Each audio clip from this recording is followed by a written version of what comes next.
ఓం సాయిరామ్. ఆ సాయినాథుని ఆశీర్వాదంతో ప్రతి ఒక్కరూ కూడా ఆనందంగా ఆరోగ్యంగా ఉండాలని మనస్ఫూర్తిగా కోరుకుంటున్నానండి. అనంతకోటి బ్రహ్మాండ నాయక రాజాధిరాజా యోగిరాజా పరబ్రహ్మ శ్రీ సచ్చిదానంద సద్గురు సాయినాథ్ మహారాజుకి జై. ఈరోజు బాబా గారు మన కోసం పంపించిన సందేశం ఏంటంటే, అమావాస్య రోజు గడప దగ్గర ఈ సూక్ష్మాన్ని చెయ్యి, కోటేశ్వర యోగం కలగడం ఖాయం అని చెప్పి అంటున్నారు. రేపే అమావాస్య, డిసెంబర్ 30 సోమవారం రోజు అమావాస్య ఉంది. ఆ రోజు చేయవలసిన పని గురించి బాబా గారు ఈరోజు మనకి సందేశం రూపంలో పంపించారు. బాబా గారి సందేశం వినడానికన్నా ముందు చాలా మంది గురువుగారి గురించి అడుగుతున్నారండి. శ్రీ షిరిడి సాయిబాబా ఆశీస్సులతో జాతకం చెప్పబడెను. Phone number 8519906851. గురువుగారి పేరు శివరామరాజు గారు. ఫోన్ ద్వారా జ్యోతిష్యం చెప్పబడెను. వ్యాపారం, ఉద్యోగం, రాజకీయం, ప్రేమ, పెళ్లి, సంతాన సమస్యలు, భార్యాభర్తల మధ్య కలహాలు, కుటుంబ సమస్యలు, సంతాన సమస్యలు, ఆరోగ్య సమస్యలు, లక్ష్మీ శాంతి, ధనశాంతి లేకపోవట, మీకు ఎటువంటి సమస్యలున్నా పరిష్కారం చేయబడెను. ధన వశీకరణం, స్త్రీ వశీకరణం, పురుష వశీకరణం 100% చేయబడెను. వెంటనే గురువు గారిని సంప్రదించి మీకున్నటువంటి సమస్యలన్నిటికీ కూడా పరిష్కారాన్ని తెలుసుకోండి. ఇక బాబా గారు రేపే అమావాస్య రోజు కొన్ని చిన్న చిన్న పరిహారాలు చేయడం వల్ల ఇప్పుడు మీరు పడుతున్న కష్టాలకి, బాధలకి వాటి నుండి విముక్తిని పొందండి. అలాగే ఆర్థిక కష్టాలు లేకుండా ఉండడం కోసం, మీకు లక్ష్మీ కటాక్షం కలగడం కోసం ఈ పరిహారం చేయడం అనేది చాలా ముఖ్యమైన విషయం. ముందుగా అమావాస్య రోజు ఉదయాన్నే మీరు ఇంటి సింహద్వారం ముందు ఒక చిన్న దీపపు కుందిలో దీపాన్ని పెట్టి, అలాగే పక్కనే ఒక రాగి చెంబులో లేదా రాగి గ్లాసులో నీటిని పెట్టండి.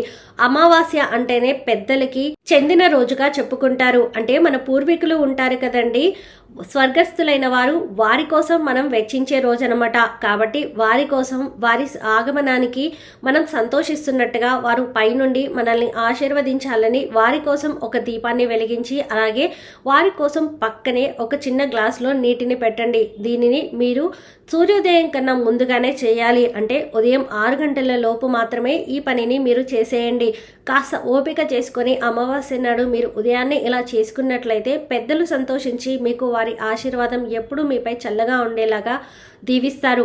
ఎందుకంటే కొన్ని తీరని కోరికలతో లేదా మీరు చేసే పనులు నచ్చగా కొంతమంది పెద్దలు అసంతృప్తితో ఉంటారు. అలాంటి వారిని సంతృప్తి పరచడం కోసం, మీరు వారిపై ఎప్పుడూ ప్రేమను, ఆప్యాయతను చూపిస్తున్నారని చెప్పడం కోసం ఇలాంటి పరిహారం చేయడం అనేది చాలా ముఖ్యమైన విషయం. ఇక రెండవ పరిహారం ఏమిటి అంటే, ఇది సాయంత్రం పూట చెయ్యాలండి. మీ ఇంటి సింహద్వారం ముందే చెయ్యాలి. ఖచ్చితంగా మీరు ఈ పరిహారాన్ని చేసుకున్నట్టయితే మీకు రాబోయే లక్ష్మీ కటాక్షం నుండి ఎవ్వరు కూడా మిమ్మల్ని తప్పించలేరు. మీపై ఆ లక్ష్మీదేవి ఆశీర్వాదం అనేది తప్పకుండా ఉంటుంది. ఈరోజు మీరు అనుభవిస్తున్న ఆర్థిక కష్టాలన్నిటి నుండి కూడా ఖచ్చితంగా విముక్తి పొందుతారు. నా మాటగా విని ఒక్కసారి మీరు ఈ పరిహారాన్ని చేసి చూడండి. మీకు ఖచ్చితంగా అనుకోని పనుల వల్ల, అనుకోని వైపుల నుండి, అంటే మీరు వారి దగ్గర నుంచి డబ్బు రాదని వదిలేసినా కూడా వారే ఫోన్ చేసి మరి మీకు డబ్బుని తిరిగి ఇస్తారు. ఆ పరిహారం ఏంటంటే, ముందుగా ఒక మట్టి ప్రమిదని తీసుకోండి. చాలా చిన్నది కాకుండా కొద్దిగా మీడియం సైజులో ఉన్నటువంటి దాన్ని తీసుకోండి. దాంట్లో కల్లుప్పు వేయండి. అంటే రాళ్ళ ఉప్పు ఉంటుంది కదండి, రాళ్ళ ఉప్పు. ఆ రాళ్ళ ఉప్పు వేసి, ఆ రాళ్ళ ఉప్పు మధ్యలో మీరు చిన్నగా రంధ్రంలాగా చేయండి, గుంటగా చేయండి. అంటే మీరు ఒక మట్టి ప్రమిద తీసుకొని దానిలో రాళ్ళ ఉప్పు పెట్టి, ఆ రాళ్ళ ఉప్పు మధ్యలో మీరు గుంటలా చేయాలి. ఆ గుంటగా చేసిన దాంట్లో మీరు 1 స్పూను నెయ్యిని వేయండి. లేదా మీ మట్టి ప్రమిద బాగా చిన్నది, మీడియం సైజు, మీ అరచేతి కన్నా చిన్నగా ఉంది అంటే 1/2 స్పూన్ నెయ్యి అయినా సరిపోతుంది. గుంటగా చేసిన దగ్గర 1/2 స్పూన్ నెయ్యి కానీ 1 స్పూన్ నెయ్యి కానీ వేయండి.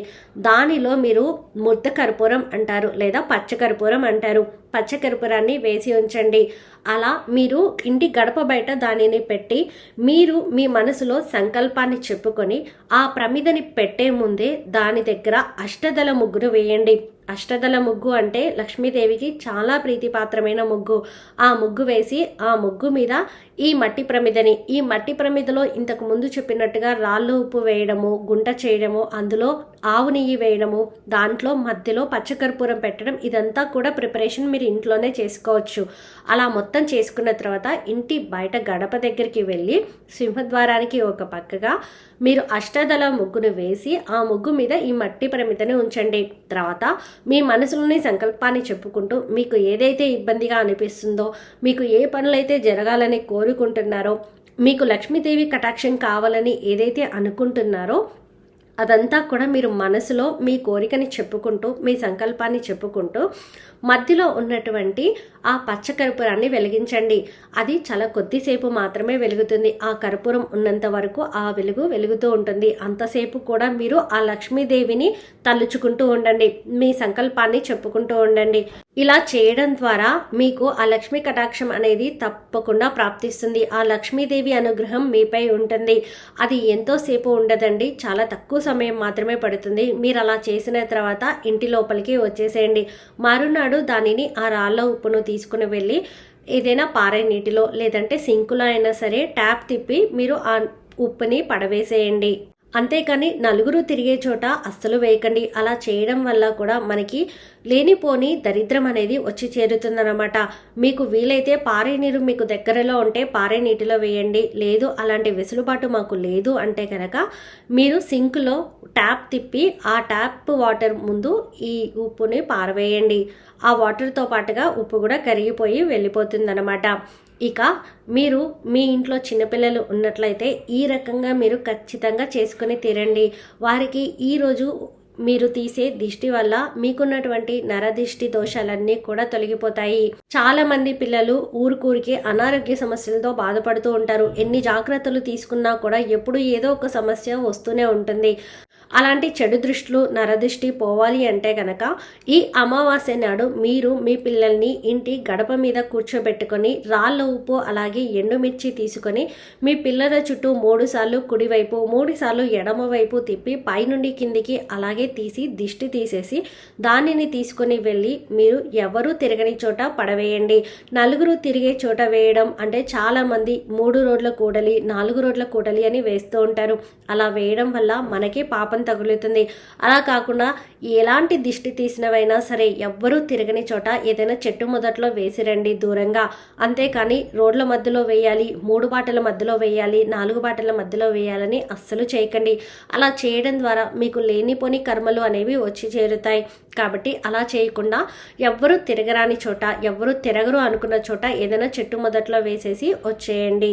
ఈ విధంగా మీరు చేసుకున్నట్లయితే మీకున్నటువంటి దోషాలన్నీ తొలగిపోతాయి. మీకున్నటువంటి ఆర్థిక కష్టాలన్నీ కూడా తొలగిపోతాయి. లక్ష్మీదేవి అనుగ్రహం మీపై ఖచ్చితంగా ఉంటుంది. రేపే కదా అమావాస్య. ఈ చిన్న చిన్న పరిహారాలను చేసుకుని మంచి ఆర్థిక అభివృద్ధిని పొందుతారని మనస్ఫూర్తిగా కోరుకుంటున్నానండి. ఈ వీడియో మీకు నచ్చితే ప్లీజ్ లైక్ చేయండి. మరికొంతమంది సాయి భక్తులకు వీడియోని షేర్ చేయండి. ఫస్ట్ టైం ఛానల్ని చూసిన వారు సబ్స్క్రైబ్ చేసుకుని పక్కనే ఉన్నటువంటి బెల్ ఐకాన్ని క్లిక్ చేయండి. ఆ సాయినాథుని ఆశీర్వాదంతో ప్రతి ఒక్కరూ కూడా ఆనందంగా ఆరోగ్యంగా అష్టైశ్వర్యాలతో ఉండాలని మరొక్కసారి మనస్ఫూర్తిగా కోరుకుంటున్నానండి. ఓం సాయిరామ్.